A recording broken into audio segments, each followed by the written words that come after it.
Ito po ay ang parto ng kwentong Asyong Siga. Matapos sitahin ni Badong si Asyong na naghihiyaw dahil natutulog itong si Badong na kalalaya lamang niya. Natakot itong si Asyong.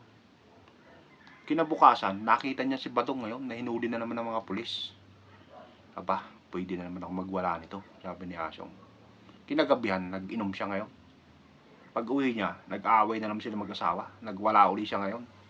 Paglabas siya ng bahay, nagsisigaw uli siya. Kasi alam niya, wala na si Badong.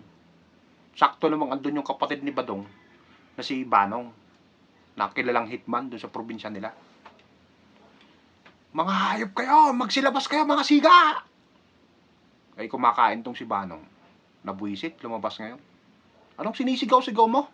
Baka gusto mong isama kita sa problema ko, sabi ni Banong ngayon. Kinabahan at parang sinabuyan ng napakalamig na tubig itong si Asyong. Ah, boss, pasensya na, nagsusorbe lang po ako. O ngayon, yung mga duwag naman ang lumabas!